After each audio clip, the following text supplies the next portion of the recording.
cada instituição, no momento, não vai conseguir, vai ter que se adequar àquela exigência mínima que a gente tem de temas a serem desenvolvidos, de prática a ser desenvolvida na endodontia, né?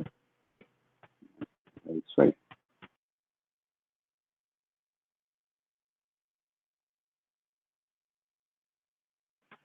Abre seu microfone, Sal, por favor. Alguém gostaria de fazer mais alguma colocação sobre esse tópico? Tudo bem?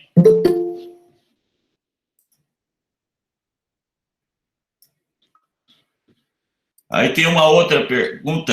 O que abordar em relação à tecnologia que a endodontia proporciona na estrutura curricular?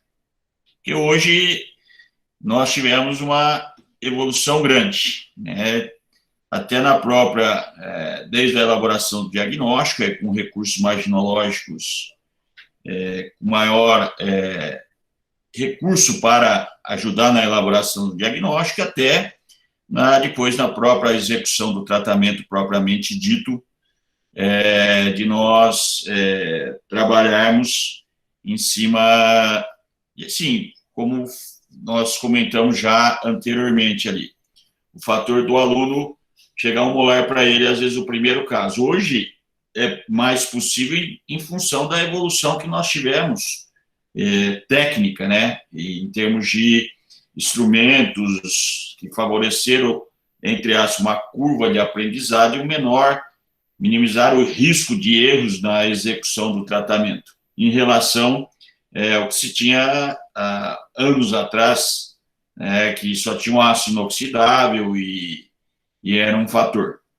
Então, por exemplo, vamos colocar aqui, aí tem o Júlio, o Celcinho tem a experiência lá, a gente tem uma parte aqui, mas trabalhamos ainda nas duas vertentes.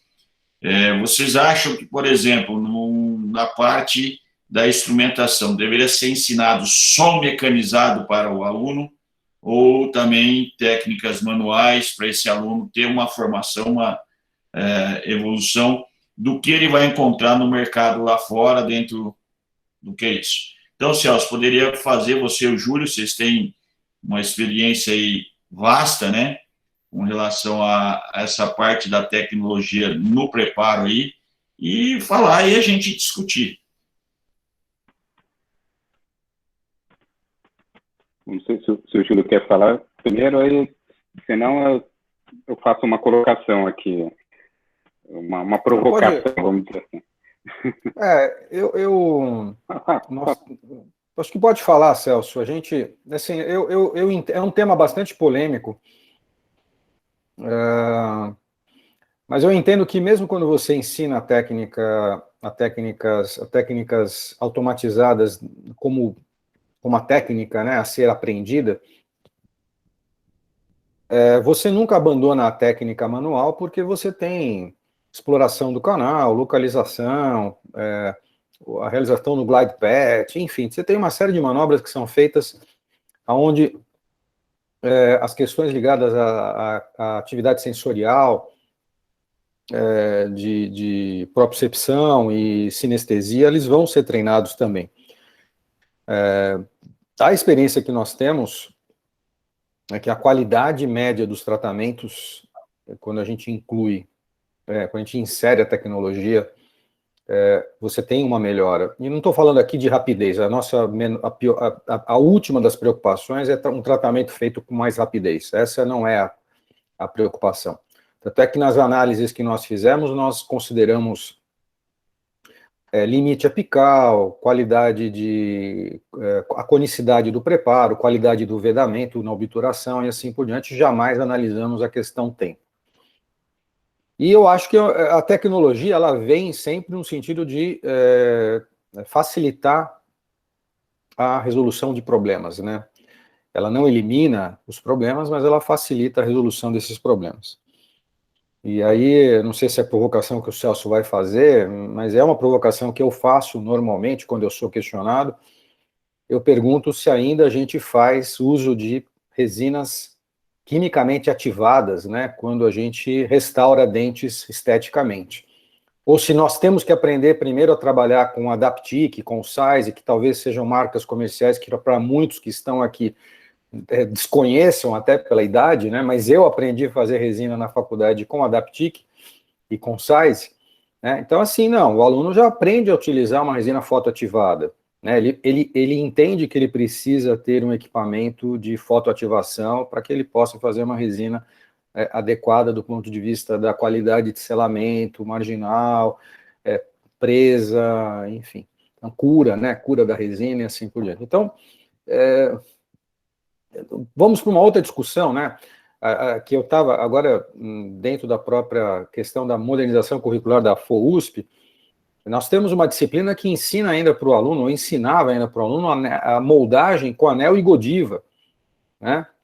Que é talvez uma técnica muito boa para quem tem o pleno domínio disso, mas com certeza 90, 95% dos alunos não vão conseguir ter o grau de adestramento necessário para que consigam fazer uma boa moldagem, quando você tem aí siliconas excelentes que podem ser utilizadas substituindo esse tipo de técnica. Então, óbvio, eu acho que a questão técnica ela é um ponto importante, mas ela não é suplantada pelo conteúdo básico que fundamenta a técnica. Então, esse, para mim, é o ponto central, né? Do mesmo jeito, eu posso ter um aluno que abre o canal e xuxa esse canal com uma lima manual, ou xuxa esse canal com um instrumento automatizado. Ou eu posso ter um aluno que tem o embasamento teórico necessário para entender a importância do preparo químico cirúrgico, as mudanças da peculiaridade desse preparo, hoje que você modela primeiro e limpa depois, né, diferente do anteriormente, que você limpava e modelava. Então, eu acho que essa é a questão fundamental do entendimento do conteúdo, do embasamento do conteúdo filosófico, que embasa, evidentemente, o conteúdo técnico. Sim. Celso, quer fazer alguma provocação? Vamos lá. Não, a provocação era um pouco nesse sentido mesmo, né? Porque nós sabemos comprovadamente, cientificamente, que a automatização ela gera um aumento da qualidade. O aluno consegue chegar mais próximo ao limite apical, aquilo que ele não conseguia com os instrumentos manuais. Tem a questão da qualidade, evidentemente, que nós temos esse estudo aí ele já tem 8 anos, né, com alunos de graduação utilizando a automatização. Agora, a provocação que eu faço é no seguinte sentido: se comprovadamente nós sabemos que isso gera um aumento da qualidade, né, tem a questão de um número maior de atendimentos que você pode fazer, aí relacionando um pouco com a velocidade dos atendimentos, que, como o Júlio disse, é a última preocupação. Isso, evidentemente, que vai gerar um sucesso maior, e para a especialidade, isso também é importante. Né? Você fala assim, poxa, a especialidade como um todo, ela está se adequando, né, a essas novas informações, utilização de novos equipamentos e tecnologia. Isso, para a sociedade, gera um aumento de patamar, de nível, né, do que você está fazendo, e a gente sair daquela máxima de que endodontia era demorado, dolorido, né, e você não tinha certeza do que ia dar resultado, né, com relação a sucesso.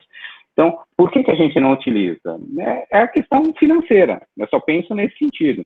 Financeira das instituições que não têm motor à disposição, e a instituição não quer comprar esse motor, e aí, eu já falei isso até em reuniões nossas da SB Endo, talvez essas instituições, através dos professores de endodontia, utilizem a sociedade como intermediário dessas negociações, né? Falar assim, leva alguém da sociedade lá para justificar a necessidade de se utilizar uma automatização hoje em dia, porque isso comprovadamente já é colocado.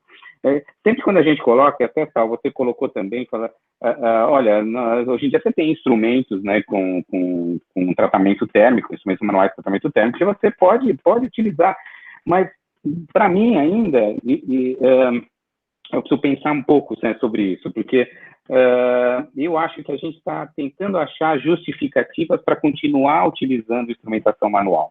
Concordo com o Júlio também que precisa ser feito tem que ter uma parte de ensino na instrumentação manual, em que porque você vai fazer uma exploração, o scouting, vai fazer talvez glide path, talvez uma finalização de preparo, porque a gente já criou, né, e se cria uma sinestesia melhor, né, se você está segurando um instrumento do que se você está segurando uma caneta de alta rotação. Agora, para o aluno de graduação, a curva de aprendizado ela é muito mais ou menos angulada, vamos dizer assim, do que para a gente que utilizou e passou por todo esse processo. Então, eu ainda sou muito favorável à inserção da automatização mesmo, né? Porque e aí você vai ter só o problema financeiro. Pô, não tem o motor à disposição, então por isso que eu ensino manual. Aí cai exatamente no que o Júlio falou, né? A questão de moldar com anel e Godiva, da resina foto.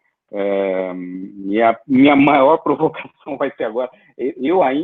Eu comparo a instrumentação manual, acho que ela precisa ser realizada com instrumentos com tratamento térmico, já que ele existe hoje em dia, ou com alguns outros instrumentos com design diferente, né? Quando a gente fala de instrumentos do tipo C, D, e assim por diante. Mas eu comparo muito a automatização, a nossa caneta de alta rotação que a gente utiliza hoje em dia, e a instrumentação manual. Agora vou me esconder depois.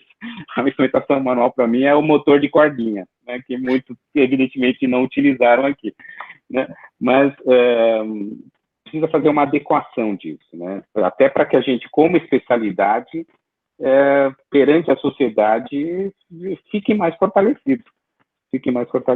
Né? Desculpa a provocação aqui, mas agora a gente abre aí para a discussão. Até o Eduardo quer colocar alguma coisa. Eu sei que a gente até já discutiu um pouquinho disso numa penúltima SPPQO. E o Rodrigo também vai fazer uso, que ele voltou agora na sala, né? Só antes de passar para o Bortoluzzi e depois para o Rodrigo, também concordo, Celso. A parte do manual de níquel titânio hoje tratado, tudo, talvez em relação ao aço vai dar uma segurança maior, mas em termos de tempo ainda, com certeza, na automatização você tem aquele preparo sendo executado mais rápido. Não, como o Júlio falou, não é esse o objetivo, mas acaba se atingindo isso pela própria automação, né? Pode falar, Bortoluzzi. Opa, obrigado. A minha pergunta para o Celso é porque, como eu falei, né, agora a gente está em clínica integrada, então o aluno, às vezes, chega lá na 9ª, 10ª fase bem inexperiente. E a gente abriu a extensão, né, para aqueles alunos, são 15 vagas, para aqueles alunos que realmente gostam de endo ou fizeram mais, até inclusive a gente pergunta qual é o número de endodontias que fizeram durante o curso, né, faz parte da seleção. E lá a gente tem alguns motores que a gente pode disponibilizar, mas realmente né, a parte financeira é uma problemática aqui na Federal. A gente não tem motor para aplicar para a turma inteira, por exemplo.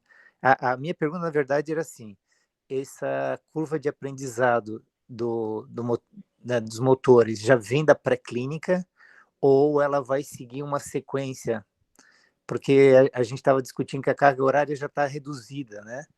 Então, deve ser outro problema além do problema financeiro. Eu queria saber como é que acontece, vocês estão fazendo aí na USP, se ela já começa na pré-clínica, ou dentro da pré-clínica começa no manual e depois vai já para o rotatório, como é que funciona?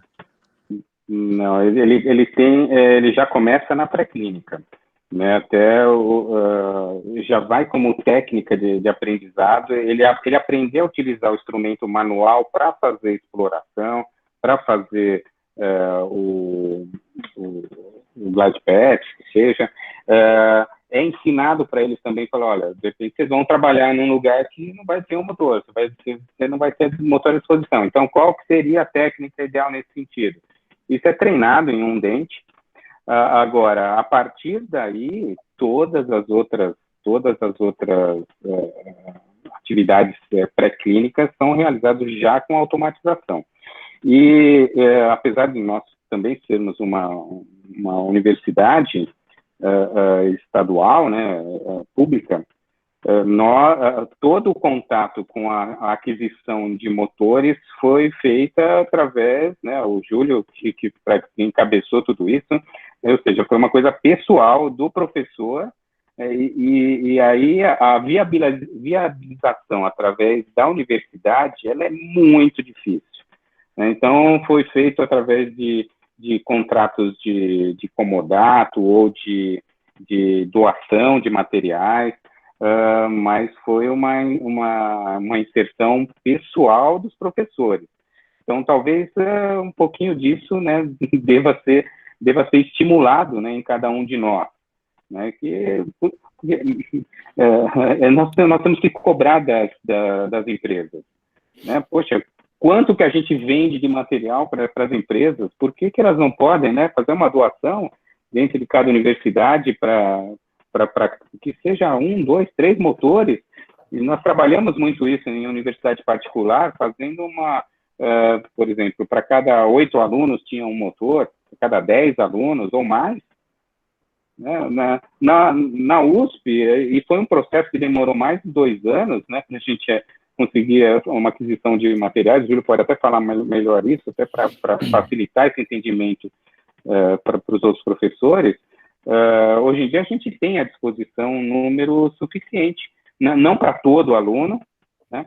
Existe até uma ideia de que o aluno, por exemplo, comprasse uma caneta, mas isso fica inviável, né, para muitos modelos aí que as universidades seguem, mas a instituição que tem que adquirir ou a empresa que tem que doar. Essa é a minha colocação.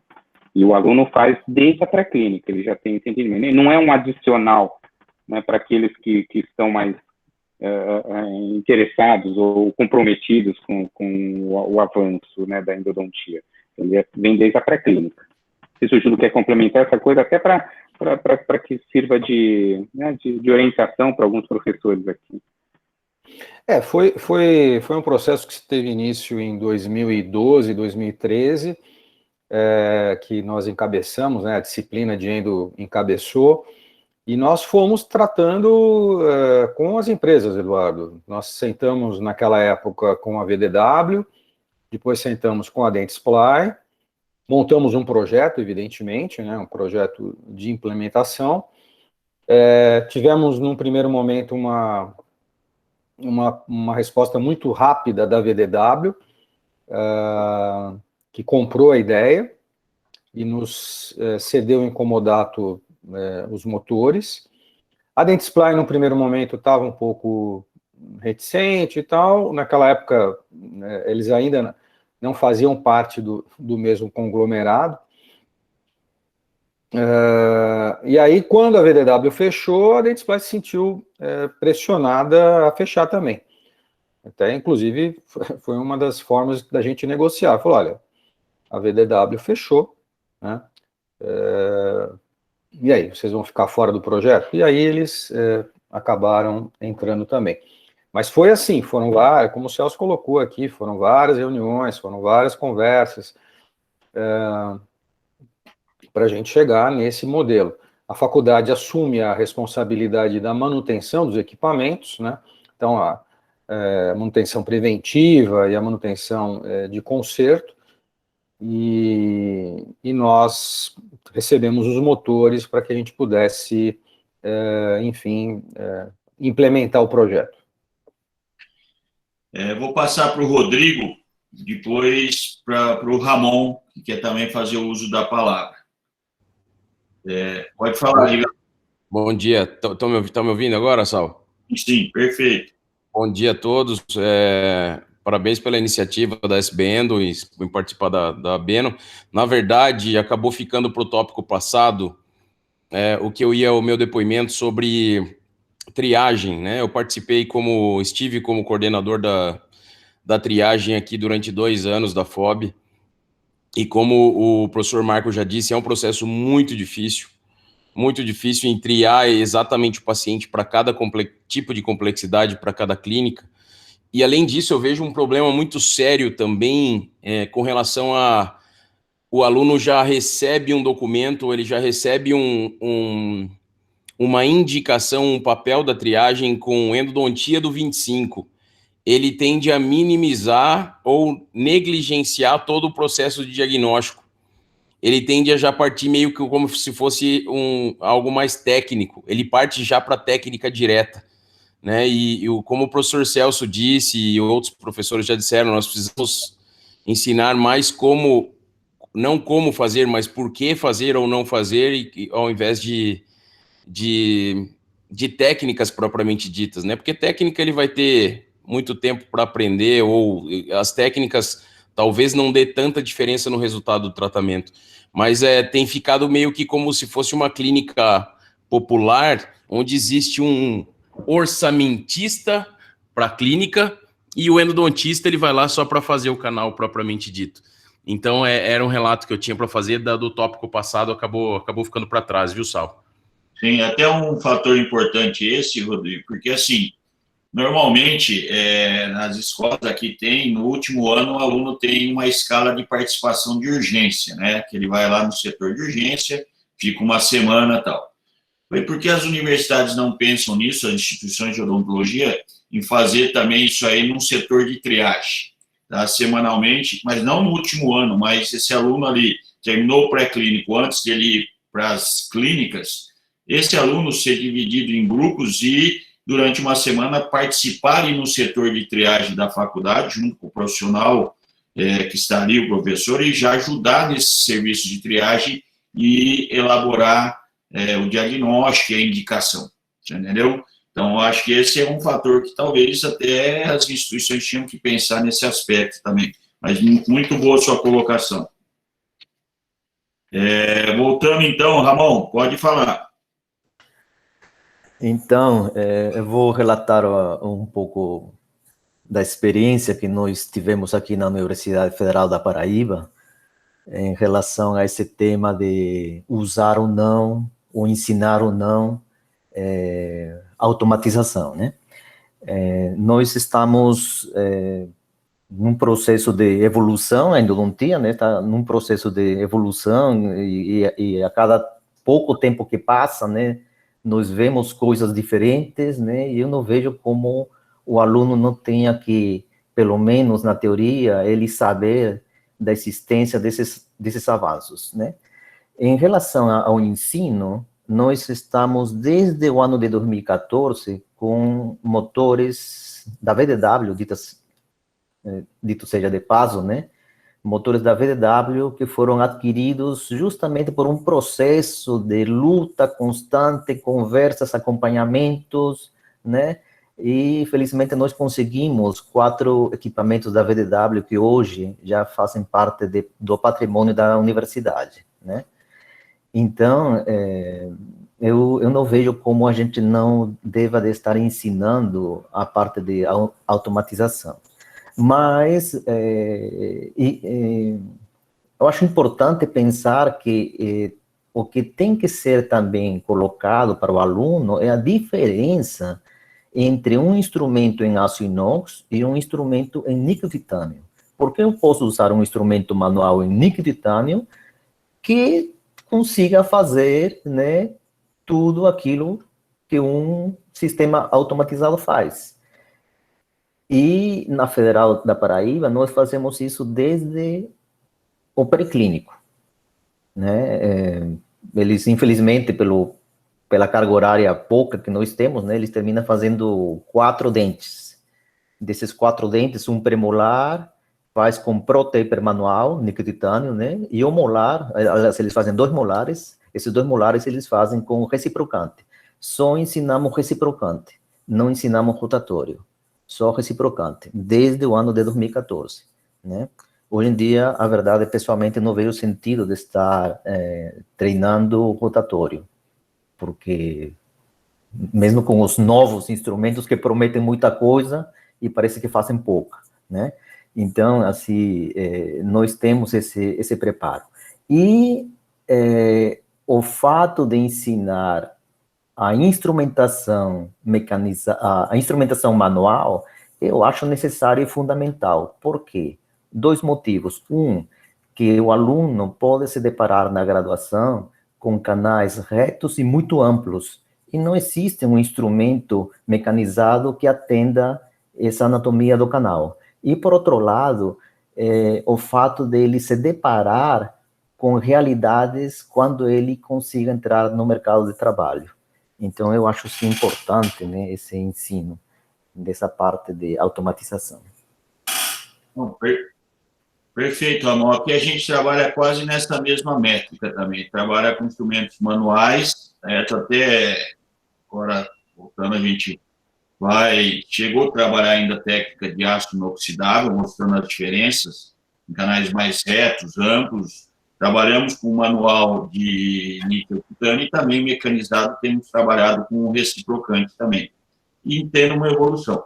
Porque, assim, concordo com o professor Celso, professor Júlio e tudo, só que também esse aluno precisaria ver a realidade que vai sair lá fora. Ele usa o motor aqui, mas não vai ser a realidade dele no início no consultório.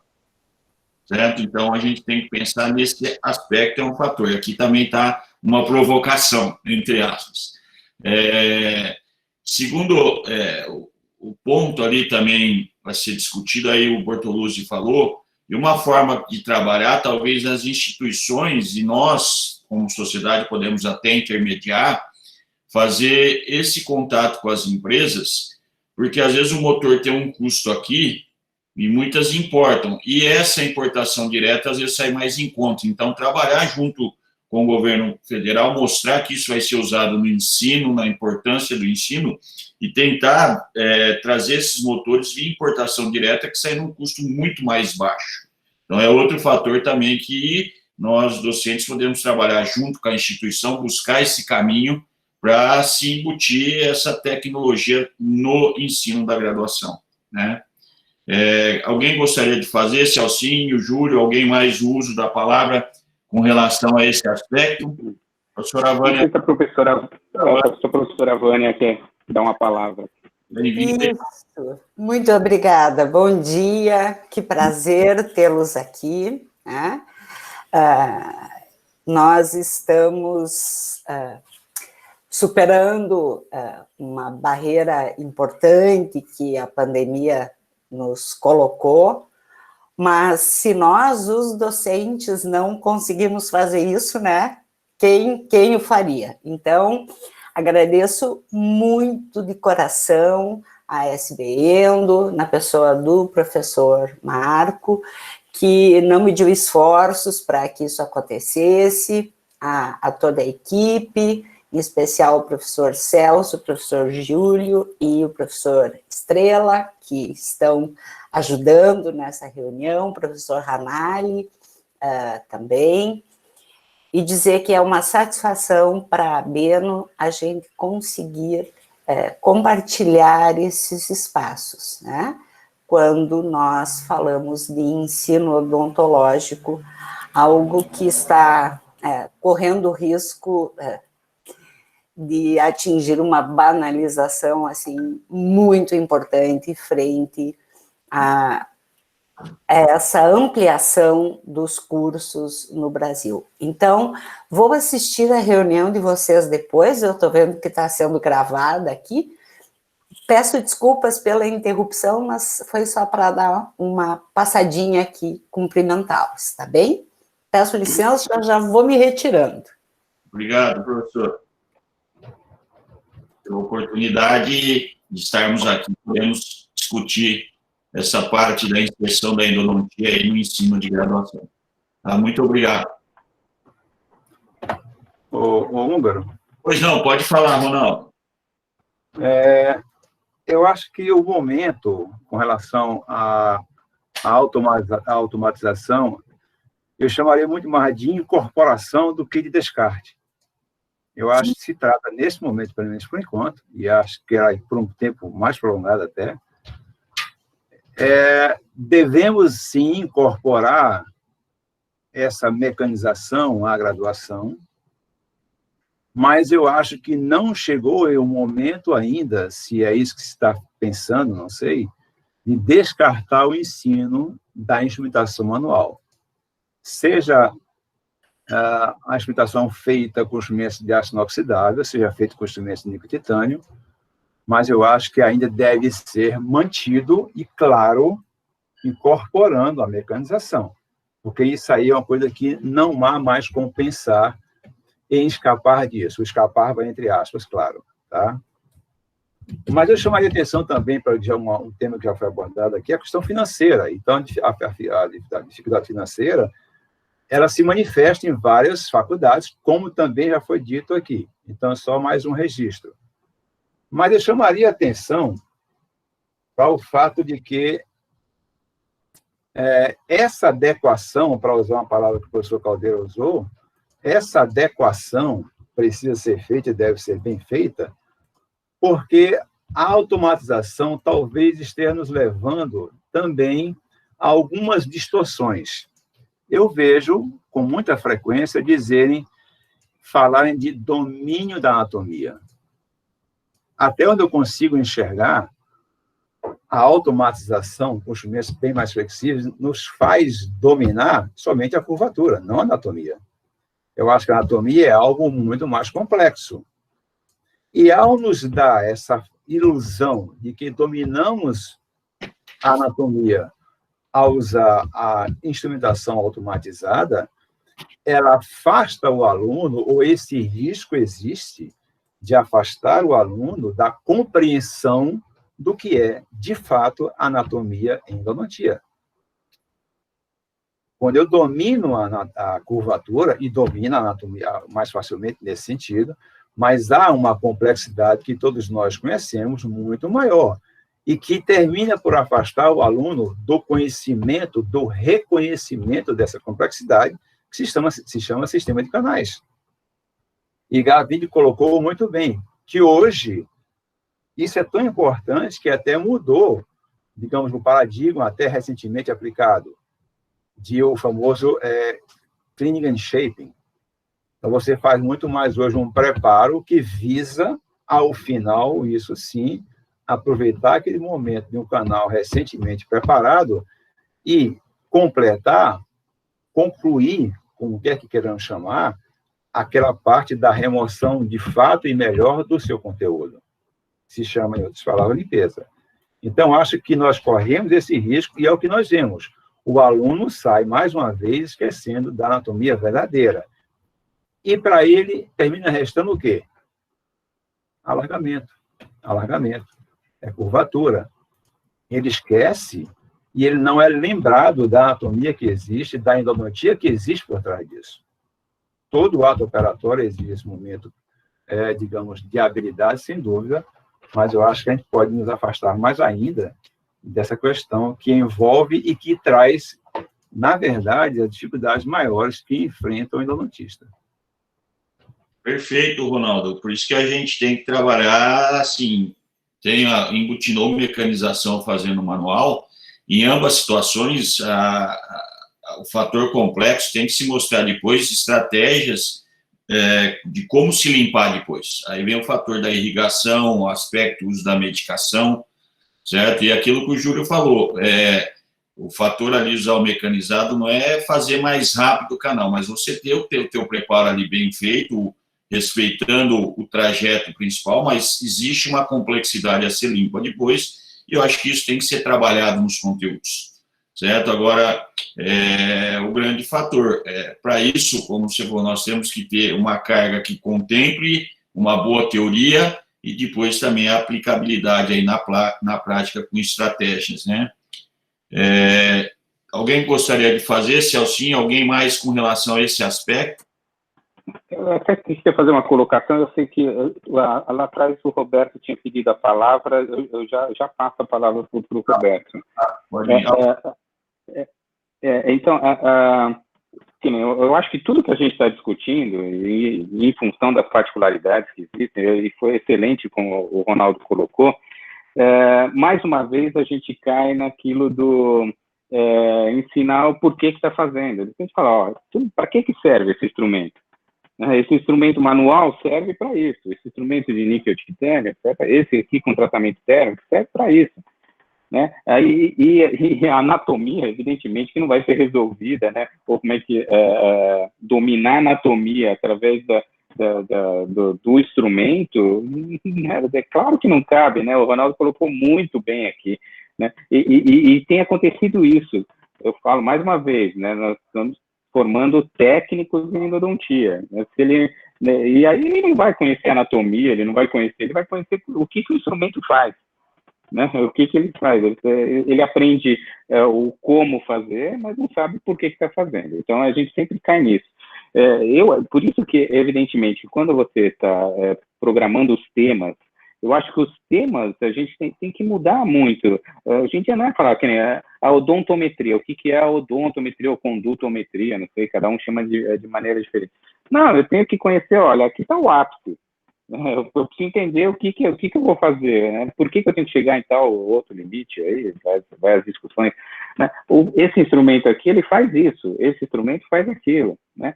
Então, e aí você dá oportunidade para o aluno pensar, né? Às vezes, parafraseando um pouquinho o Rubem Alves, né? O objetivo da educação é ensinar a pensar, não é a gente dar protocolos técnicos, né? Não é só isso faz parte também. Você tem que ter uma capacitação motora, na nossa especialidade, ela é essencial.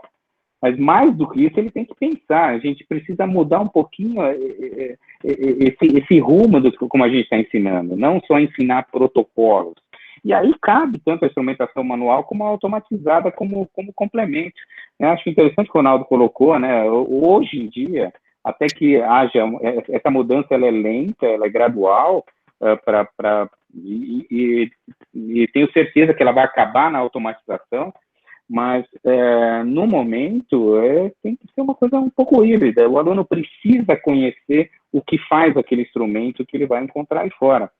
E uma outra coisa também, né, que até você colocou como contraponto dessa provocação, né, eu acho que às vezes a gente fica preocupado, olha, o que o aluno vai encontrar aí fora? O que ele vai encontrar aí fora? É muito cômodo para quem trabalha aí fora, que vai absorver esse aluno formado, não se atualizar, né? Fica muito cômodo, além do problema financeiro que a gente sabe, né? O problema econômico ele é muito importante nisso também. Mas eu ainda gostaria de firmar a posição de que o professor ele deve agir como transformador da realidade também, né? Também é muito cômodo a gente falar assim, poxa, lá fora ele não vai ter o motor. Vamos insuflar essa sociedade a ter motor, né? Ou numa clínica ele vai trabalhar, não vai ter. Hoje em dia tem muito posto de saúde em vários lugares do Brasil que tem motor, né? Tem toda essa relação do governo federal, governo estadual em alguns lugares também. Então, eu acho que a gente tem que ser provocador, né? Exigir da sociedade, exigir entre aspas, né? Mas que ela se posicione em função do que é melhor hoje em dia. Então, o professor também ele é transformador da realidade, né? Sempre, evidentemente, esse é um processo gradual e lento de transformação. Não vai acontecer de uma hora para outra só porque a gente discutiu aqui. E que a gente seja a sociedade, a partir do momento que ela está agora fortalecida, que seja o intermediário disso, né? Que os professores usem a sociedade e falem assim, olha, né, o que está acontecendo no mundo todo? Será que é possível a gente inserir a automatização? Eu acho que isso é um caminho final, gradual e lento, mas nós vamos chegar lá. Não sei se o Roberto tinha alguma coisa para colocar. Né? Super rapidíssimo. Eu até sugeriria que nós também tivéssemos um momento de discussão sobre uma questão que Caldeira colocou aí, protocolos. Eu acho que nós estamos precisando conversar sobre isso. Ele é fundamental, mas nós precisamos, talvez, dar uma ênfase diferente a ele para mostrar ao aluno, porque, senão, serão repetidores de receita. Sim, sim. Que deve ser discutido. Sim, perfeito, Ronaldo. Pode falar. Oi, tem o Roberto. Oi, fala. O Roberto está na minha frente, depois eu falo, então. Isso, pode falar, Roberto. Eu acho que, obrigado pela oportunidade mais uma vez, eu acho que já foi dito muito aí, né, é um assunto polêmico e extremamente riquíssimo para ser discutido, né, importantíssimo que no nono, 10º semestre eles tenham essa associação e esse contato com esses instrumentos, mas será, né, que não seria interessante que no início, eu digo isso até pela maturidade deles estarem começando, né, por nós, da endodontia, sermos a única especialidade da área odontológica e médica que trabalhamos no escuro, a verdade é essa, tanto que muitas vezes nós realizamos procedimentos mediante que nós aprendemos de anatomia e da tomografia e atuamos ali como única ferramenta a percepção tato-sensorial para entender o que está acontecendo dentro do canal, e a gente sabe que isso só é possível mediante muito tempo, né, de treino, habilidade, e que isso não é conquistado muitas vezes na graduação e às vezes nem também na especialização. Então, eu vejo, assim, uma necessidade até mediante, por exemplo, né, fazendo um paralelo aqui com o médico, né, ele vai atuar no coração, fazer uma síndrome coronária de angiografia, por exemplo, ele vai ver pela tela do computador o que ele está fazendo, ou se for no cérebro, ou em qualquer outro órgão, né. Quando eles trabalham em medicina robótica, que é trabalho extremamente mecânico ali, né, ele vai trabalhando com joystick, eles motivam, inclusive, esses médicos na residência a estarem utilizando joguinhos em casa para poder habilidade ali, mas num primeiro momento lá na faculdade eles pegam, fazem palpação, eles fazem percussão abdominal, eles tocam no órgão, eles veem anatomia, eles veem o volume, forma, cor, textura do órgão, tem aquela ideia inicial, porque a gente só pode realmente utilizar de forma plena, a meu ver, uma parte mecanizada se nós tivermos uma ideia do que é aquilo, aquele pressuposto de que não você não sabe o que você procura, não valoriza o que acha, nesse momento tem uma importância muito grande, né? Então, a minha única fala era só nesse sentido. Será que nesse momento inicial não seria interessante, pela visão indireta, que a gente treina bastante isso nos alunos, né? A visão indireta é importantíssima para que eles possam ter uma cuidado melhor no que estão fazendo e, né, questão de postura e ergonomia.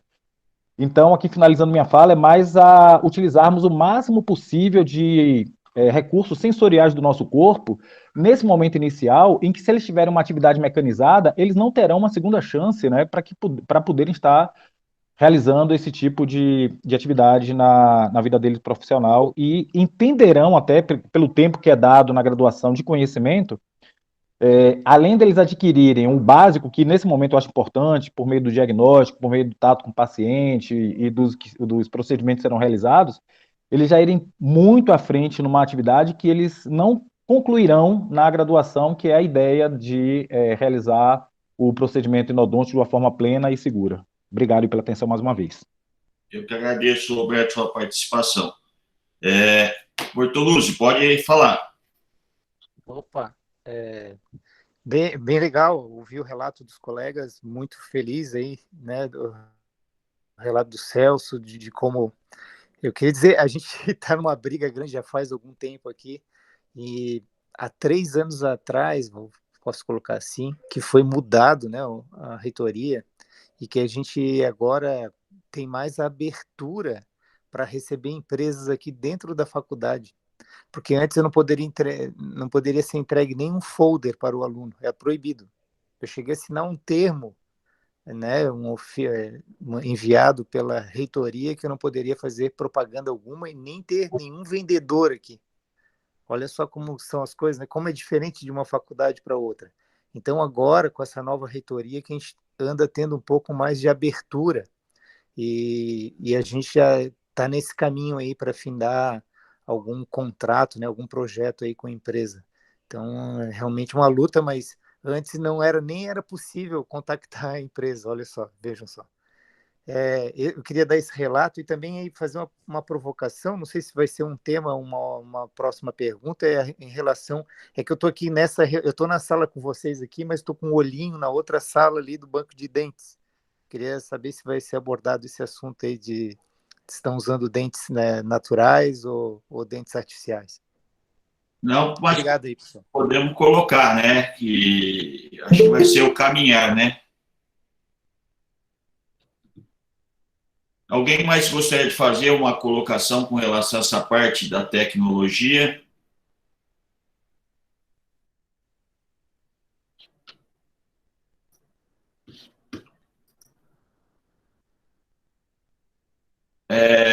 Aí aqui acho que já foi discutido, né, sobre qual nível de complexidade deverá ser ensinado, o aluno de graduação deverá realizar o tratamento em molares. Eu acho que deve ser abordado, não sei se alguém quer fazer mais alguma colocação com esse aspecto, né, eu acho que tem que ser ensinado mesmo, porque esse aluno vai se deparar ali fora, mesmo ele sendo generalista, com algum molar que vai chegar a ele e ele, na necessidade, irá executar. Então, é importante que ele se treine isso também, faça na graduação. Não sei se alguém quer fazer alguma colocação com relação a esse aspecto.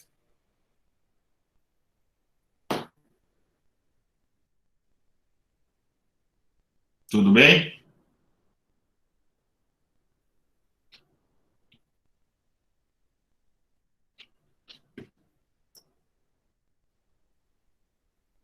Também aqui, se estipular, eu falei, foi discutido a carga horária, né?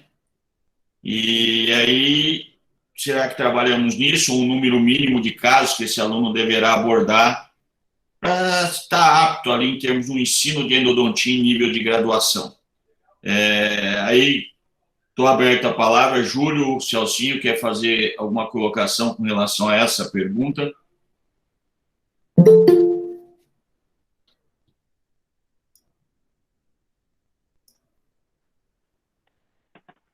Tudo bem. A gente pode ir adiante. Assim. Eu também acho, Céu, acho que de uma certa maneira esse tema também foi discutido, né? Agora, novamente, né, como nós conversamos, isso está muito linkado com a carga horária disponível, né? Né? Então, se eu disponho... É evidente que fazer é necessário, né? Mas eu tenho que adequar a quanto de carga eu tenho. É como nós falamos no início, né?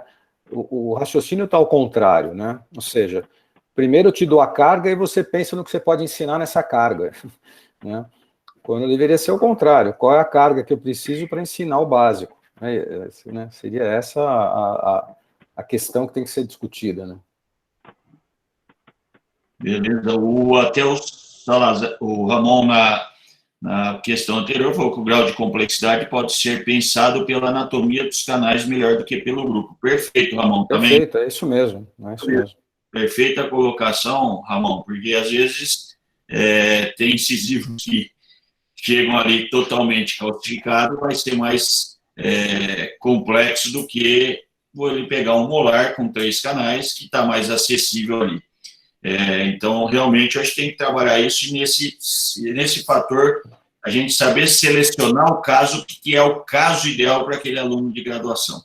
Seja ele molar, seja ele pré-molar, seja ele dentes anteriores, eu acho que a gente tem que pensar e trabalhar nesse aspecto. Muito obrigado, perfeita colocação, Ramon. E um último tópico, que talvez esse agora a gente vai discutir muito, com relação ao ensino à distância. Deve ser usado ali, como tem se contemplado hoje, até, se não me engano, uma porcentagem da carga horária, né, de quase 40%, ou ele deve ser utilizado como um recurso complementar. Tá? Então, Júlio quer fazer uma colocação primeiro com relação a esse aspecto, porque a própria professora Vânia falou desse fator que está nos preocupando, o número de faculdades de odontologia. A gente já ouviu naquela reunião do congresso desse nosso ano do Paulista, que nós tivemos ao Congresso da Sociedade, se não me engano foi o Danilo que levantou um curso até de especialização EAD, né, que nos preocupou muito. Então, gostaria que se desse um depoimento, Júlio, alguma colocação, depois o Celso, e abrimos a palavra. Eu vou passar uma experiência, vou passar uma experiência prática, tá certo? Na USP nós não voltamos ainda com a atividade presencial, devemos voltar com a atividade presencial agora no dia 16 para os formandos, mas na outra instituição que eu leciono, nós retornamos no início de setembro. E enquanto estávamos com atividade online, né, EAD, inclusive fazendo provas em EAD, né, eu me senti, assim, extremamente feliz, porque quando a gente analisava as notas dos alunos nas provas, talvez a nota mais baixa era 8,5, 9, né, mas choveu 10, né, 10 em endodontia é sempre uma coisa que eu sempre vi com uma certa dificuldade de acontecer, mas enfim, aconteceu, né, falei, puxa, estou dando aula para uma turma excepcional, né, talvez aqui a reencarnação de grandes nomes da endodontia nacional, né? Talvez estejam aqui presentes, talvez um Gustavo de Paiva, talvez um Alceu Berbert, né? Enfim. E aí voltamos para o laboratório, né? Terceiro ano, vou passar a experiência do terceiro ano, né? E quando eles tinham feito, acho que tinham feito um mês de laboratório antes do fechamento. Quando voltamos para o laboratório, os alunos não sabiam absolutamente nada. Absolutamente nada. Então, tivemos que retomar do início todo o passo a passo da parte técnica, né? E ainda hoje, né? Mês de novembro, eu tenho um aluno que chega no laboratório com uma cara do tipo assim, o que eu estou fazendo aqui? Né? Eu não sei o que eu estou fazendo aqui. Então, reforça muito a fala do Roberto, né? Eu até entendo que para algumas atividades teóricas, o ensino EAD pode nos ajudar como uma atividade complementar, mas nós precisamos do ensino presencial, principalmente na parte prática, né, na minha opinião, também na parte avaliativa, certo?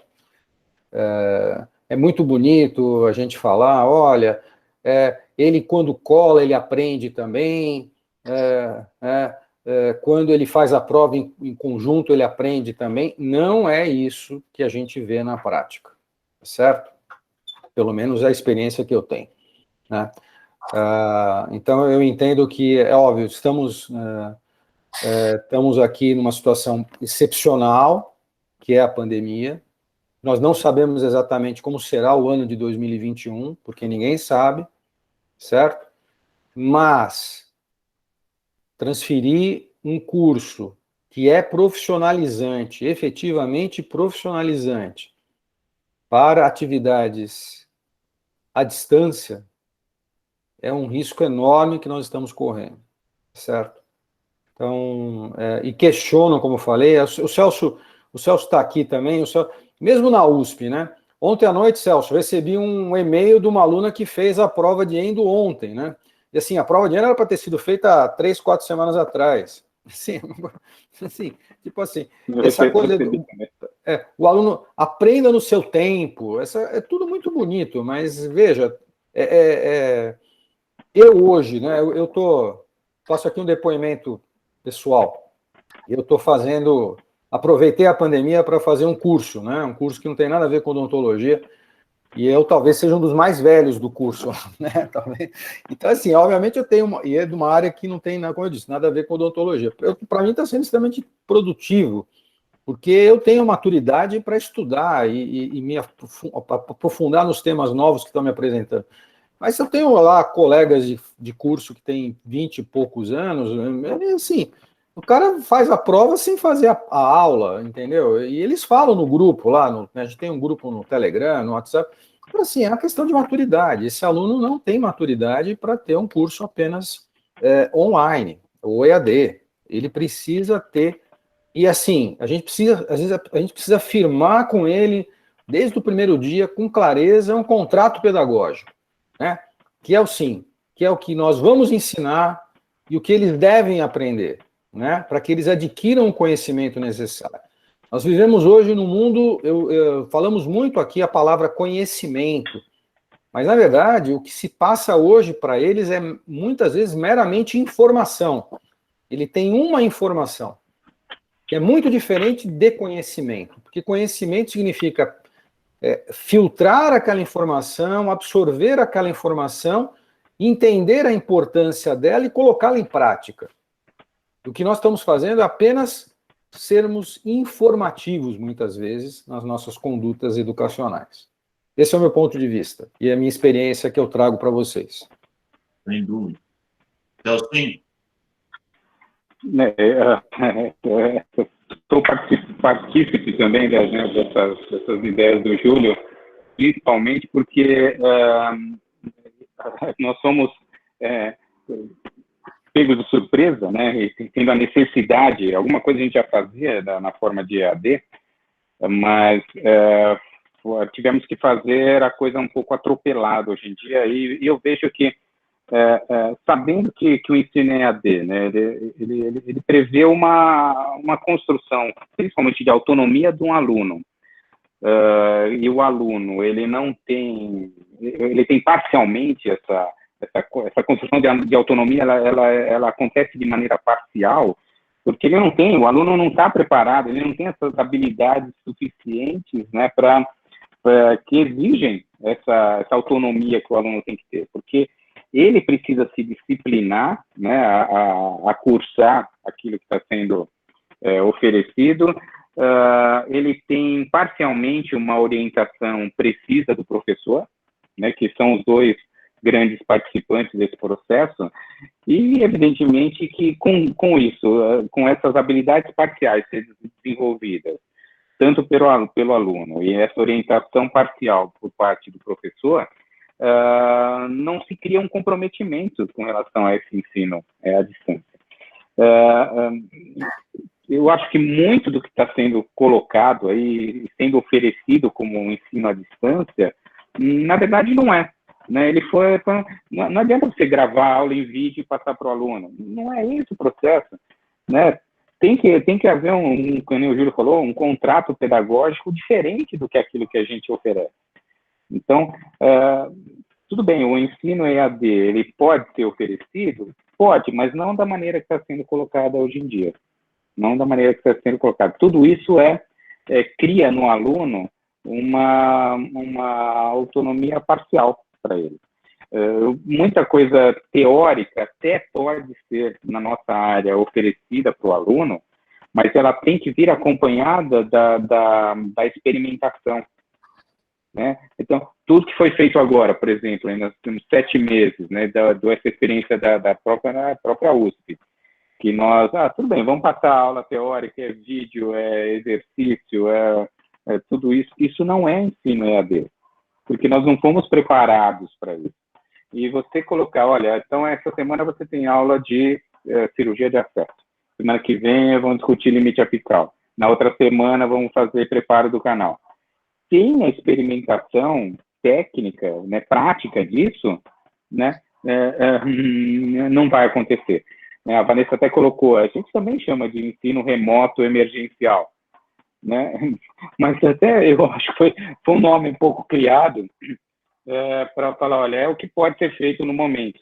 Mas isso não é um ensino à distância. O ensino à distância é outra coisa. Exatamente. Ela tinha colocado também, Vanessa, um ponto que você colocou importante, tá? Que deve ser mudado isso desde do ensino básico. E realmente, isso é uma coisa que eu sempre discuti, que a gente recebe hoje um aluno que chega na universidade, que muitas vezes esse aluno trabalhou em escolas e cursinhos em cima de uma apostila, aí vem aquele fator, Ronaldo, em cima de protocolos, e esse aluno não sabe raciocinar. Tanto é que se nós pegarmos nosso aluno hoje de graduação, muito se você impor um problema para ele, que ele tem que raciocinar, ele se perde.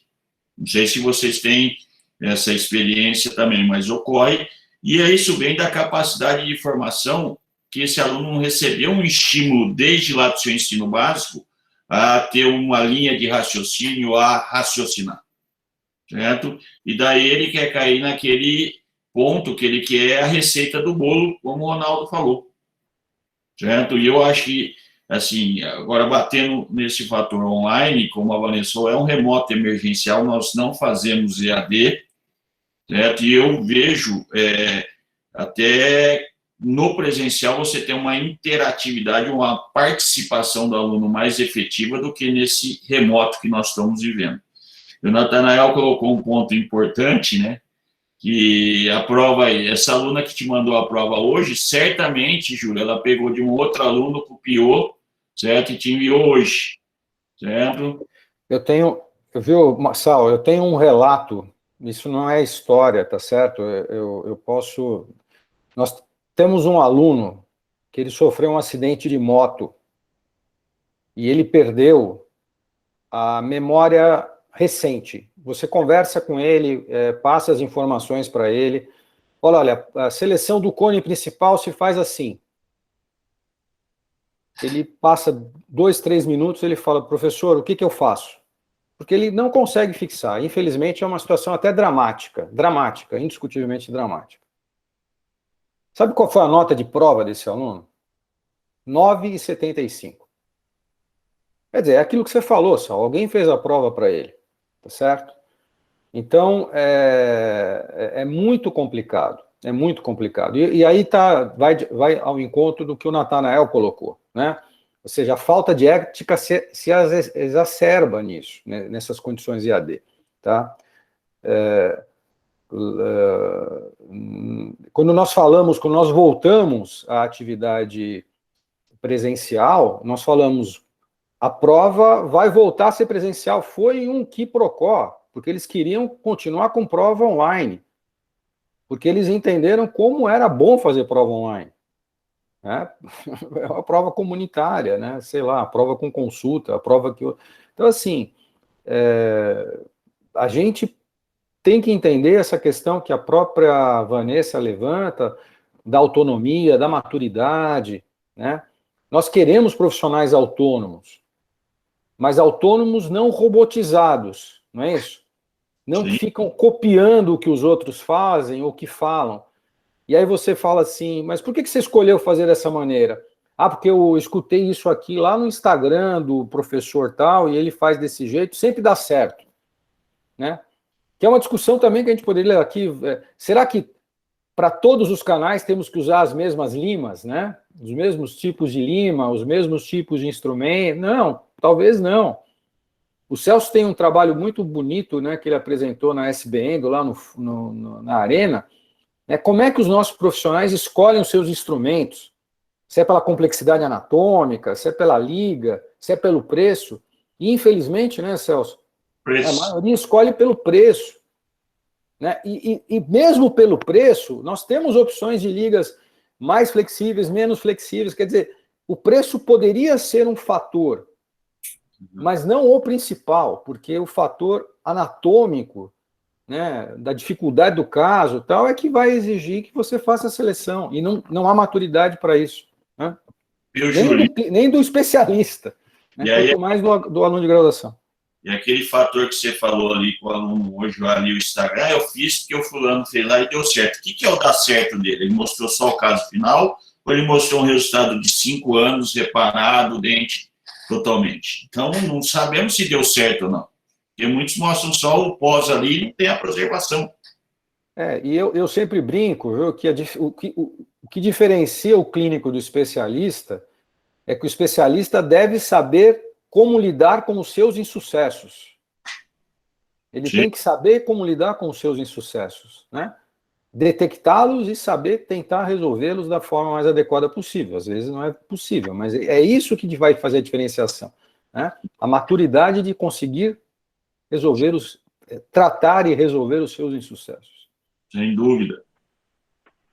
Até, viu, Sal, uma outra coisa importante, até que foi colocado mesmo, que na verdade o aluno ele deveria já ser colocado nessa situação, né, desde do ensino fundamental, mas uma coisa que a gente não faz, que a gente deveria fazer, ou a universidade deveria fazer, também não sei como, né, que a gente colocaria esse processo, é de reconhecer o nosso aluno, né? Todo o nosso ensino, hoje em dia, ele é voltado no sentido de você não reconhecer quais são as capacidades que ele tem para poder se desenvolver, né? Então, isso é muito diferente, principalmente quando ele chega na endodontia, você vê que tem aluno que ele é mais visual, o outro ele é mais auditivo, né? Então, ele tem capacidades que a gente pode desenvolver de várias maneiras, Então, quando você prioriza, por exemplo, o ensino EAD, evidentemente, pelo que a gente está discutindo aqui, ele pode caber numa parte que até é pouco significativa, vamos dizer assim, ou só algumas atividades teóricas que ele poderia desenvolver, mas não na parte avaliativa e tudo mais. Mas o que a gente não está fazendo é reconhecer esse aluno, né? Quais são as capacidades que ele já tem e o que ele pode desenvolver. Até quando a gente vai ver, reconhecer que geração que a gente está diante hoje em dia, a maioria dos nossos alunos de graduação, e aí eu falo maioria, por isso que a gente tem que identificar com alunos com um pouco mais de idade também, com onde eles vão ser inseridos, o que a gente pode oferecer para eles. A gente está trabalhando em cima do pessoal da geração, chamada geração Z, né? Que os centennials, né? Que eles são chamados, que eles são competitivos. Na verdade, que quando a gente fala, fazer prova em grupo, um faz para o outro, eles têm essa questão da capacidade da consciência coletiva, né? Tudo não é feito para ele, é feito para todos, né?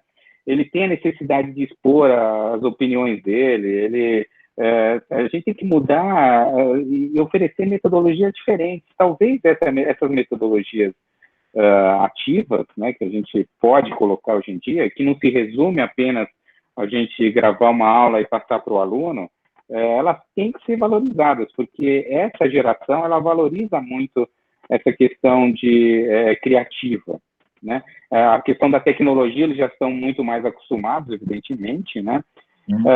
E eles são... porque eles já nasceram numa ideia, eles são chamados lá nativos digitais, né? Eles já nasceram com essa questão. Então, nós devemos melhorar a maneira como a gente está fazendo. Mas, muito provavelmente, as atividades práticas, elas têm que ser desenvolvidas presencialmente, sem dúvida nenhuma, e tem que servir como complemento a essas metodologias ativas que a gente pode desenvolver cada vez mais com relação a esse aluno. Mas nós temos que reconhecer esse nosso aluno. Nós não estamos fazendo isso. Tem alunos muito diferentes, né, com habilidades intrínsecas muito diferentes. Ou você vai ter grupos, 10% é assim, 20% é assim, 30% assim, e nós temos que desenvolver atividades diferentes para esse aluno. É isso que eu sou favorável. É uma transformação um pouco mais no reconhecimento do aluno, não de oferecer metodologias diferentes sem reconhecer esse aluno. Já inicialmente, talvez até quando vai se iniciar o curso desse aluno, as instituições ali criar um processo de diagnóstico. Exatamente. Certo? Eu acho que em muitos cursos, tem até curso de psicologia, tudo, que poderiam usar esses docentes para elaborar um processo desse diagnóstico desse aluno, para aí a gente delinear até, como você falou, a forma de abordar, o que a gente pode extrair desse aluno e o que pode ser melhorado para ele desenvolver forma mais...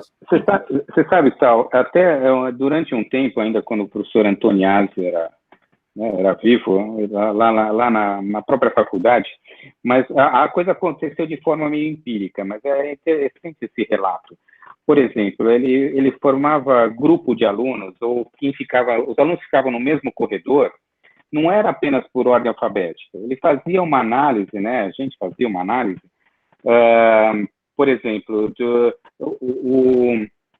um grupo de alunos escolhia uma espécie de líder do grupo, eles escolhiam entre eles, porque eles vivenciam mais, né, entre eles. Era colocado o aluno que tinha talvez através de notas ou de comportamentos também sociais, eram misturados entre eles, né? Não era... isso favorecia, de alguma maneira, o aprendizado de todos, né? Aquele aluno que era um pouco pior em relação a notas, ou que vinha aprendendo, né, de uma maneira diferente com aquele outro que tinha nota maior. Então, são processos, né, de ordenação psicológica dentro de formação de um grupo, que pode ser interessante, né? Eu não sou o mais apto a fazer isso, mas talvez o pessoal da psicologia tenha várias situações a serem colocadas que, com certeza, vão favorecer a aprendizagem dele, né? Sim. Até esse fator do grupo aí, que você falou, até o que tirava a nota maior e o outro tinha maior dificuldade, num processo colaborativo, trazia esse de maior dificuldade, colaborava no crescimento dele também, né? Interessante. Alguém que quer fazer alguma colocação dessa parte do EAD aí? Não sei se alguém já vivencia isso, porque por enquanto nós estamos todos vivenciando, mas de forma emergencial, como colocou a Vanessa, né? Não como um preparo, um ensino à distância mesmo. Não sei se alguém já vivenciava isso antes da pandemia. Posso comentar alguma coisa? Digamos.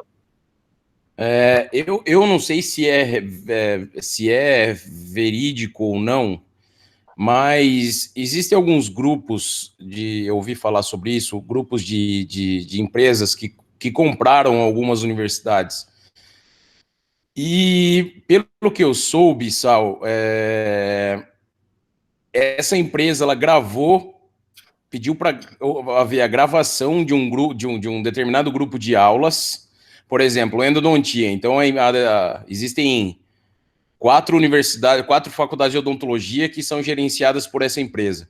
Essa empresa pagou para um grupo gravar essas aulas teóricas e essas mesmas aulas teóricas elas são ministradas ou cedidas aos alunos para todas as faculdades de odontologia. E eu não sei se isso é verdade ou se alguém tem a experiência para poder compartilhar conosco sobre isso. Isso é verdade, sim, Vivan. Está acontecendo. Está acontecendo, sim. Tá? Eles contratam o professor e falam o seguinte: esse é o conteúdo que você deve ministrar. Tá? E isso já vem pronto, ou gravado, ou em tipo apostila. Esse é um fator que nos preocupa, até a professora Vânia falou, esse número de faculdades que nós temos aí estão se abrindo, né? E realmente a coisa está virando mais comercial do que pedagógica, né? Então, isso é uma forma da universidade reduzir custo, certo? E aumentar seus lucros, sem se preocupar, no meu ponto de vista, desculpa o desabafo, com a formação do aluno e também depois com o paciente lá fora, porque esse aluno vai abordar um indivíduo lá fora no seu tratamento. Certo? Ô, Sal, não sei se é possível colocar isso no documento, talvez da gente, da SBN, solicitar alguma, não sei, um mínimo, não sei como poderia ser feito também, mas teria que elaborar alguma pergunta, algum questionamento, ou de como isso poderia ser abordado de forma diferente, porque é muito preocupante realmente, né? Sim. Alguém quer fazer alguma colocação? Sal, Bortoluzzi. Bortoluzzi. Semana passada a gente está parado ainda, né? Saiu um ofício agora aqui da Federal de Santa Catarina, não vai ter presencial até maio de 2021. Acabou de sair. Então, esse semestre que finalizou a semana passada, e a disciplina, estou falando da disciplina pré-clínica, né? As clínicas estão todas paradas. A gente ministrou todo o conteúdo teórico online. Então, foi a minha primeira experiência em relação a isso. E nos meses que antecederam a isso, teve toda uma preparação dos professores para dar conteúdo online. Realmente, eu concordo plenamente, não tem como... a nossa disciplina teórico-prática, não tem como fugir da prática, mas eu achei interessante a parte online no sentido de reforço. Eu acho que vai continuar online, né? Eu descobri, foi uma descoberta minha, tá? Eu era completamente contra a nada online, mas descobri várias alternativas que complementam o que a gente dá no presencial. Então, só a experiência aqui, o aluno agora ele vai com o conceito P, foi inventado um conceito novo, o conceito P de pandemia. Então, e agora ele vai ter a parte prática, que seria a segunda parte da disciplina de 2020 2020.1, né, do semestre 2020.1, só ano que vem. Então, eu gravei as aulas que a gente deu online, mas, como o Júlio falou, a gente vai ter que repetir várias vezes, com certeza. Só dando o relato aí de como está sendo a minha experiência remota. Mas a gente não tem ainda o respaldo. Assim, eles foram muito bem nas provas. A gente tinha 3 provas assim, com conteúdo acumulado, né, acumulativas, e só que eu fiz 13 provas. Eles estudavam, fiz tipo uma aula invertida, então eu deixei terça e quinta disciplina, na terça eles estudavam, com estudo dirigido, e na quinta eles ganhavam a aula teórica e depois faziam um quiz, que era a prova. Eles foram muito bem nas provas. Fiquei impressionado. Tá certo que o conteúdo estava diluído e eles estudaram o conteúdo aos poucos. Então, só aí um breve relato aí de como foi. Agora eu não sei na prática, né? Provavelmente a gente vai ter que repetir. Só um relato aí do que foi essa quarentena aí.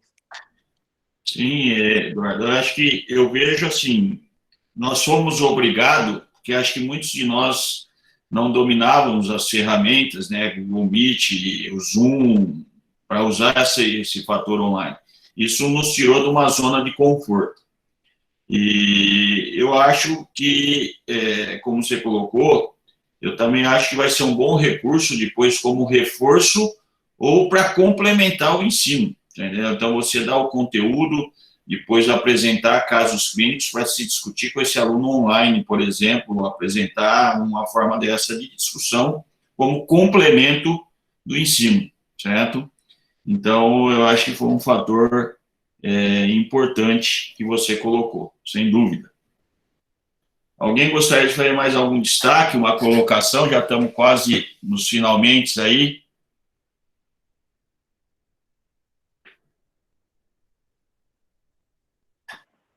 Pessoal, eu não sei se a gente pode aproveitar aí uns 5, 10 minutinhos para você até fazer aquela colocação do que o próprio Eduardo colocou, da utilização de dentes artificiais. Sim. Pode ser bastante interessante isso, né? Que até ele tinha mais relação com o tópico anterior, que a gente falava de reconhecer anatomia ou pegar os casos mais ou menos complexos, né? Acho que também tem relação com isso. Eu não sei se alguém quer fazer alguma colocação. A gente pode dar nossa experiência, né? Que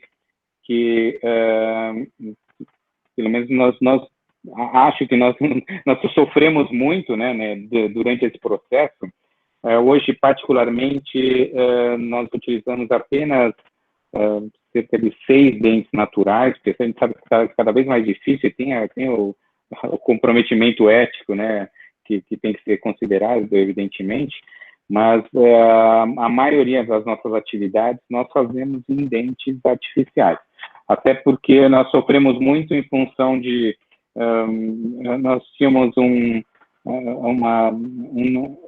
tudo que acontecia no favorecimento de você adquirir dentes, né, que tem um custo, evidentemente, mas era perdido com relação à observação radiográfica desses dentes.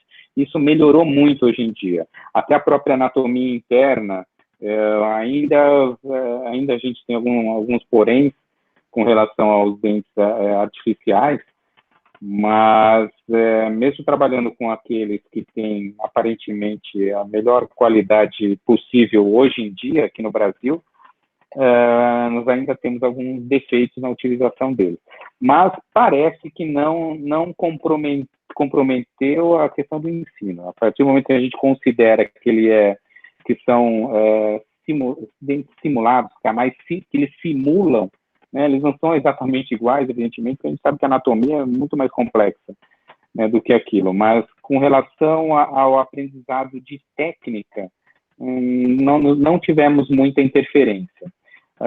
E teve algumas vantagens, né, porque, por exemplo, principalmente com relação aos molares, e nós temos um banco de dentes, né, na Universidade de São Paulo, super forte, super bem estabelecido, mas principalmente com relação aos molares, os alunos chegavam para fazer a atividade laboratorial com molares muito estreitos, muito curtos, segundos, terceiros molares para fazer a atividade, e aí ele era prejudicado, né? Porque se colocava ali, ele não conseguia descer, eu ia lá o professor, também não conseguia.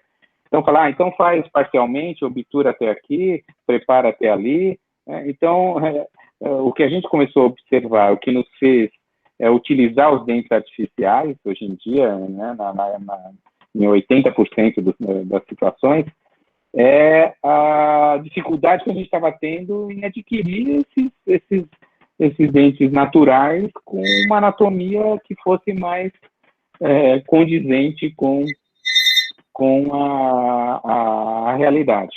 Então, o aluno, se ele pegava um dente difícil, natural, para fazer, evidentemente que ele ia sendo desestimulado, né, na realização da endodontia. É só um relato nosso.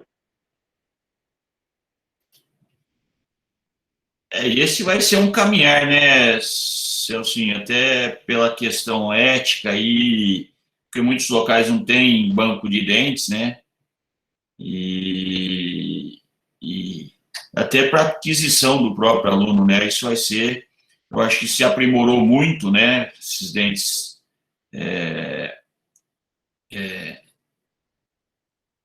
não, os dentes prototipados, né, como o Ivo tem feito aí, outros locais também têm feito, os dentes artificiais, isso vai ser um caminho que logo estaremos, acho que todo mundo vai ter que absorver, né? Não sei se alguém gostaria de fazer mais algum destaque do que nós comentamos. Até o Salazar falou em questão até da própria biossegurança e pela padronização da anatomia dos mesmos, sem dúvida. E hoje, assim, Celcinho, Ramon, com essas empresas, você também pode pôr alguns desafios. Não tem o canal lateral ali, o istmo, né, que seria, mas para você treinar em situações anatômicas de maior ou menor curvatura, você pode conseguir ali com a empresa, ela mandar um arquivo, se tiver um arquivo de microtomografia, um desafio anatômico maior, você manda, eles imprimem o dente e consegue se trabalhar aí com diferentes desafios. E os alunos sempre impondo ao mesmo desafio, desafios semelhantes, né? Até para o critério de você avaliar. Com relação ao que nós discutimos, então, nós vamos trabalhar, né, na elaboração, mas alguns pontos, assim, foi colocado, a gente precisaria, em termos da disciplina na inserção. Nós estamos aqui em 23 membros na sala, todo mundo acha que na parte pré-clínica e clínica ela deve ser usada na parte como disciplina profissionalizante, depois não integrada num segundo momento, ou vocês acham que só o pré-clínico tem que ser profissionalizante, depois ela já é inserida num ambiente integrado? Então, eu gostaria aqui dos 22 que estão presentes aí, 23, que respondesse com relação a esse aspecto de como seria o ideal.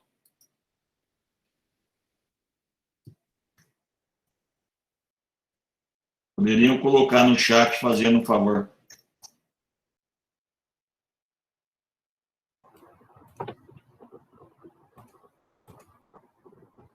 Ô Húngaro, Oi. você, talvez seja interessante você repetir como é que vocês consideram o que você acabou de colocar, profissionalizante, como é que explica? Ronaldo, ela ter ela como disciplina específica, assim, não integrada com outros, no pré-clínico, né? E também na clínica. Nem tem lá, vamos supor, você dá o teu pré-clínico, endodontia pré-clínica 1 e 2, ou endodontia pré-clínica, e endodontia clínica, não associada a outra disciplina do curso. Não integrada, a clínica integrada, por exemplo, a redundância. Integraria no último ano, num processo ali de estágio integrado do aluno. E a outra situação, ela só seria ensinada especificamente ali no pré-clínico e depois, nas clínicas, estaria embutida e integrada com outras disciplinas, certo? Ou ou com todas, como integrada 1, 2, 3, ou integrando dentística e endo, peri-endo, certo? Então, seriam essas duas formas para a gente ter um norte aí também para começar a elaborar esse documento. Perfeito. Entendeu? Respondam no chat para mim. Sal, eu acho que seria melhor você falar assim, olha, podemos sugerir que tem que ser pré-clínica e clínica individualizada, por exemplo, né? Quem é contrário coloca no chat, acho que é melhor, porque senão melhor. Vai ter que ler tudo. Dá uma opção e ver quem que é contrário. Dessa forma que o Celcinho falou, clínica e pré-clínica individualizada, a endodontia. Tá? Sendo ensinado individualizado tanto no pré-clínico como no clínico. Coloca quem é contra no chat dessa forma.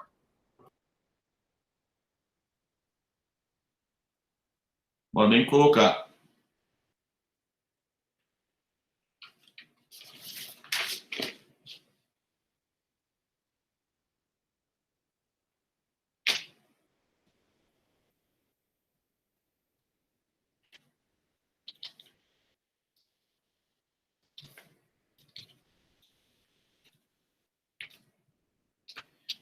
Perfeito, então. Todo mundo é favorável dessa forma de clínica, pré-clínica e clínica individualizada, né? Nós vamos trabalhar nesse documento, né, da carga horária ali ficou aberto, mas a gente vai tentar sugerir ali uma média nessa carga horária do que nós discutimos aí, para se batalhar. Eu acho que desse fator da tecnologia, claro que cada um tem as suas dificuldades, mas acho que é um fator que nós temos que começar a trabalhar como docente, junto com as diretivas das instituições, e mostrar a importância com relação a isso. E como o Ronaldo falou, ir incorporando, tá, e trabalhar. E também, com relação ao ensino EAD, acho que todos nós, a maioria, acho que são partidários, né? E ter o EAD como um complemento, não como uma substituição em parte da carga horária daquela disciplina dentro da estrutura curricular.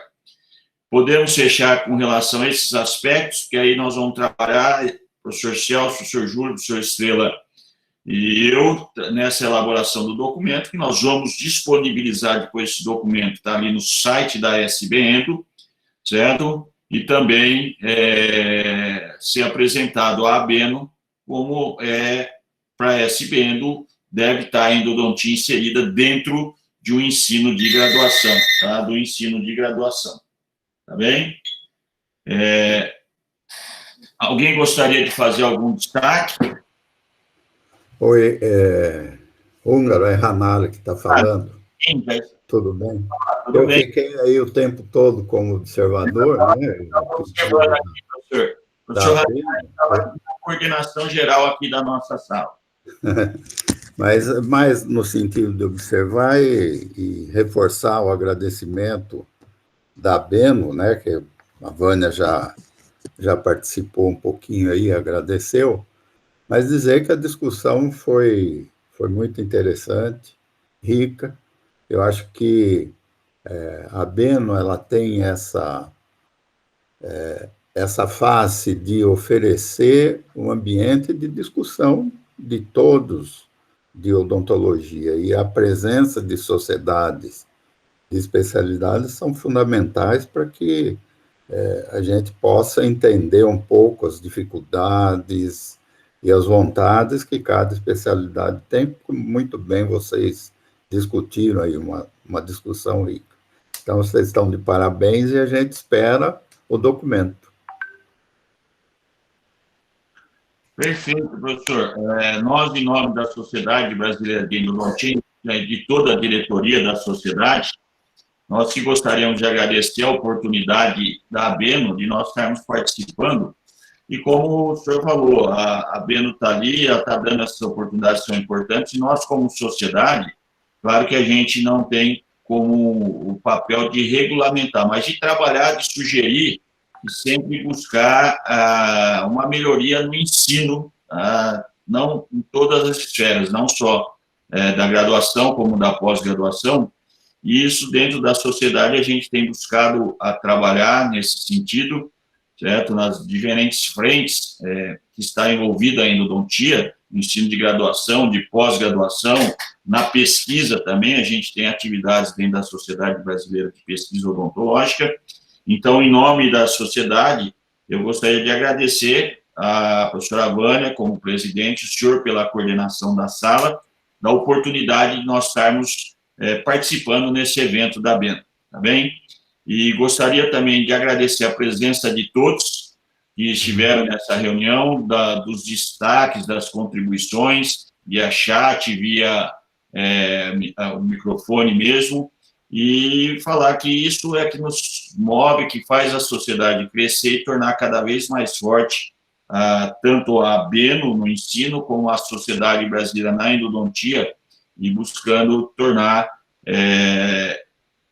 a sociedade cada vez mais participativa e buscando sempre, como nós falamos, a endodontia de excelência, sendo ensinado em todas as esferas de forma que forme bem, esses profissionais que formem ou na graduação ou na especialização exerçam quando a endodontia em seus consultórios de forma excelente e focado sempre num ponto que é de promover a saúde, de curar a doença, tá?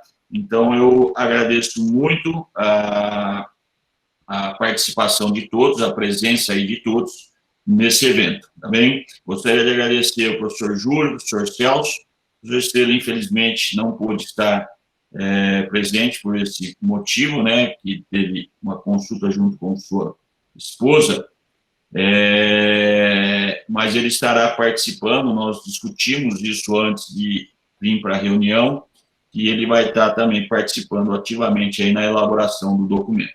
Tá? Muito obrigado a todos, fiquem bem, tenham um bom resto de semana aí a todos. Dou por encerrada. Antes de encerrar, gostaria de ver se o Júlio, o Celso, gostaria de fazer o uso da palavra, também para depois nós darmos o encerramento. Por mim, só um grande abraço a todos, foi muito produtivo, muito legal, né, a gente ouvir todas essas nuances, né, que a gente tem nessas dificuldades de a gente passar nosso ensino, mas bom dia a todos e grande abraço aí, muito legal. Júlio?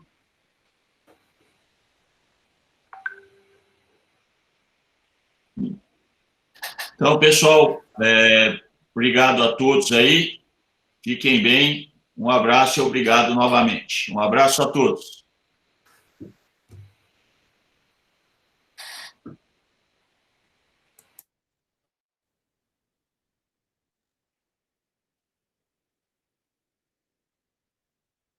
Muchas gracias, doctor Marco. Um abraço.